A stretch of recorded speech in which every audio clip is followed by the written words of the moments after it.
السلام علیکم۔ مزید ایسی اسلامک ویڈیوز اور بیانات سننے کے لیے ہمارا YouTube channel tree of Islam T V subscribe کیجیے اور بیل آئیکن پر کلک کیجیے تاکہ ہماری ہر آنے والی ویڈیو آپ تک ایزیلی پہنچ سکے۔ حج یہ ہے کہ اللہ نے آپ کو جو آرڈر دیے تھے آپ وہ پورے سال پورے کرتے رہے ہیں، مگر ان میں دیوانگی کا اظہار نہیں ہے۔ اللہ کہتے ہیں کہ زندگی میں ایک دفعہ احرام باندھ کے آؤ، پراپر ڈریس پہننے کی اجازت نہیں ہے، اور دیوانوں کی طرح بیت اللہ کے گرد چکر لگاؤ، صفا مروہ میں دوڑو۔ حالانکہ یہ کون سی بات ہے؟ دوڑنا تو کوئی عبادت نہیں کہلاتی نا۔ اللہ نے کہا دوڑو، بیت اللہ کے غلاف سے لپٹ کے، بیت اللہ کے دروازے سے اپنے رخسار کو رگڑ کے میرے سامنے رو، جیسے محبوب کسی سے لپٹ کے محبت کا اظہار کر رہا ہوتا ہے۔ میدان عرفات میں مٹی میں اپنی ناک کو رگڑو۔ یہ جو اللہ نے عبادت کا ایک خاص طریقہ رکھا ہے، یہ طریقہ صرف ان کو سمجھ میں آئے گا جو دیوانوں کی طرح اپنے رب سے محبت کرتے ہیں۔ جن کی طبیعت میں دیوانوں والی محبت نہیں ہے، وہ اس طریقے کو، اس طریقہ عبادت، یہ والا طریقہ ان کی سمجھ میں نہیں آئے گا۔ وہ کہیں گے یہ کیا ہے بھائی، ہم 3 پیس سوٹ ٹائی پہنا کرتے تھے، اللہ میاں نے بولا ایک دھوتی پہنو اوپر سے ایک چادر۔ یہ کیا ہے، وہاں جا کے کیا کر رہے ہیں؟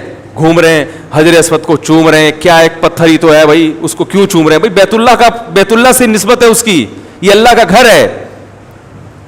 کیسے دیواروں سے لوگ رخساروں کو لگا رہے ہوتے ہیں وہاں۔ وہ شعر یاد آتا ہے، امر من الدیار دیار لیلا اقبل ذا الجدار وذا الجدار وما حب الدیار شغفن قلبی ولكن حب من سکن الدیار۔ جو مجنوں تھا نا، وہ لیلا کے گھر در و دیوار، اس زمانے میں محبوبائیں پردہ کیا کرتی تھیں، ٹھیک ہے نا، ڈیٹ ویٹ کا سسٹم ایجاد نہیں ہوا تھا، موبائل پہ ایزی لوڈ اور یہ سب مس کالیں وس کالیں چلتی نہیں تھی۔ کبوتر بازی ہوتی تھی، وہ کبوتر لے کے آتا، وہ کبوتر بعض وقت کہیں اور بھی چلا جاتا تھا، ٹھیک ہے نا تو بڑی پرابلم تھی۔ تو یہ جو مجنون ہے نا، یہ لیلا کے عشق میں کیا کر رہا ہے؟ اس کی دیواروں کے گرد چکر لگا رہا ہے، اور بڑے سخت پہرے ہیں غیرت مند مردوں کے، وہ نکلنے نہیں دیتے۔ تو یہ چکر لگا رہا ہے اور پھر محبوبہ کی دیواروں کو چوم رہا ہے۔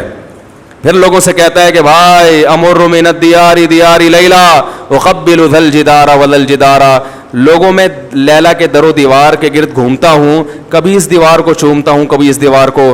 لوگوں اتنا پاگل نہیں ہوں کہ مجھے دیواروں سے محبت ہو گئی ہے۔ وما حب الدیار شغفن قلبی، تم مجھے دیکھ کر پہلے ہی مجنوں کے تانے مجھے مل رہے ہیں، لوگ دیوانہ کہہ رہے ہیں، پاگل کہہ رہے ہیں اللہ کی قسم اتنا پاگل نہیں ہو کہ دیواروں سے محبت ہو جائے۔ ولیکن حب من سکن الدیار، ان دیواروں کی نسبت جس محبوب کی طرف ہے، اس محبوب کی محبت نے مجھے دیواروں کو چومنے پر مجبور کر دیا ہے۔ یہ رشتہ ختم ہو جائے۔ یہ دیواریں میری نظر میں 2 ٹکے کی نہیں ہیں۔ بیت اللہ کی دیواریں بھی سیمنٹ گارے کی بنی ہے میرے بھائی، اس کا غلاف بھی کپڑے کا غلاف ہے، وہ کوئی مریخ سے نہیں آیا ہوا، یہی سیمنٹ، یہی بجری، یہی ریت، اسی سے وہ اینٹیں بنی ہیں۔ لیکن ان اینٹوں کو دیکھنے کے لیے،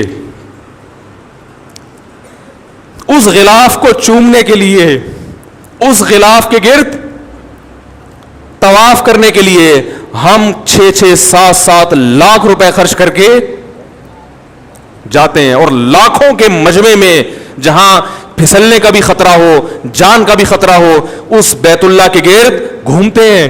اس کی وجہ بھی یہی ہے کہ ہمیں ان دیواروں سے محبت نہیں ہے۔ ان دیواروں کی نسبت کس کی طرف ہے؟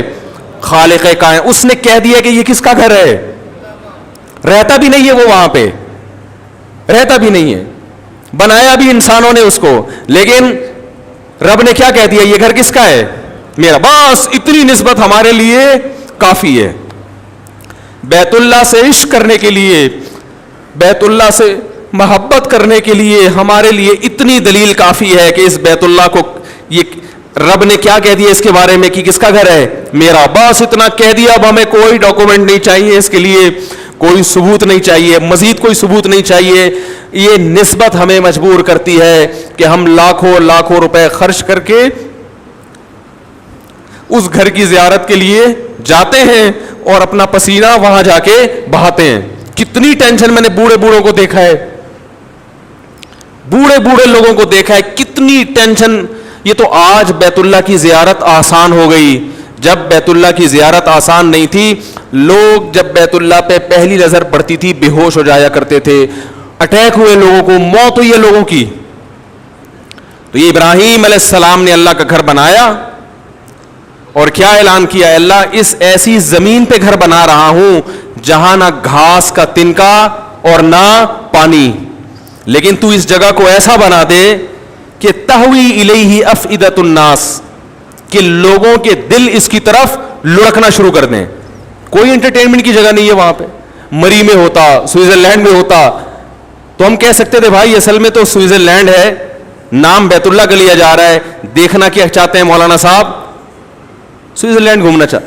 اللہ نے ایسی جگہ بنایا سنگ لاخ پہاڑ، یہ تو اب آباد ہو گیا، ورنہ تو آپ جہاز میں دیکھتے ہوں گے چٹانے، خوش سنگلاخ چٹانے.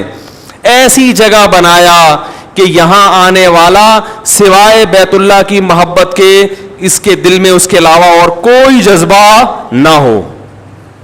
اور یہی وجہ ہے کہ آج وہاں جدہ پہ جو کچھ ہوتا ہے، جدہ ایئرپورٹ پہ سب جانتے ہیں، لوگ کیوں برداشت کرتے ہیں. کسی اور ایئرپورٹ پہ اتنی سختی ہو اور یہ کچھ ہو، لوگ اس ملک میں جائیں گے؟ چھوڑ دیں گے. یہ بیت اللہ کی محبت ہے جو لوگوں کو کھینچ کے لاتی ہے. تو اللہ نے حج کیوں رکھا ہے؟ دیوانگی کے اظہار کے لیے. نبی صلی اللہ علیہ وسلم نے فرمایا ذاق طعم الایمان من رضی باللہ ربا وبالاسلام دینا وبمحمد صلی اللہ علیہ وسلم نبیا. اسلام کا ذائقہ چکھ لے گا وہ شخص جس نے اللہ کو اللہ مان لیا، نبی کو نبی مان لیا، اور اللہ کی کتاب کو کتاب مان لیا. تو آپ نے فرمایا اسلام کا ذائقہ، اس سے پتہ چلتا ہے اسلام میں کیا ہے، ایک چاشنی، ایک لذت ذائقہ ہے. ایک آپ ملکی قوانین کو فالو کرتے ہیں، اس میں لذت نہیں ہے، چاشنی نہیں ہے، لیکن جب اللہ کے دین پہ چلتے ہو تو اس میں اللہ نے ایک ذائقہ بھی رکھا ہے، لطف اور مزہ بھی رکھا ہے. لیکن یہ لطف اور مزہ صرف انہی کو محسوس ہوتا ہے جو اللہ کو اللہ ہونے کے لحاظ سے راضی ہو جاتے ہیں اور اس سے محبت کرنا شروع کر دیتے ہیں. اللہ تعالیٰ سے دعا ہے کہ اللہ تعالیٰ ہمیں بھی اپنے گھر کی زیارت نصیب فرمائے اور جذبے کے ساتھ. علماء کہتے ہیں وہاں جا کے برائیاں کرنا، اس سے وہاں کی جو ایک روحانی قوت وہاں ملنی چاہیے تھی وہ قوت کیا ہو جاتی ہے؟ ختم ہو جاتی. تو اللہ تعالی ہمیں بھی زیارت نصیب فرمائے. السلام علیکم.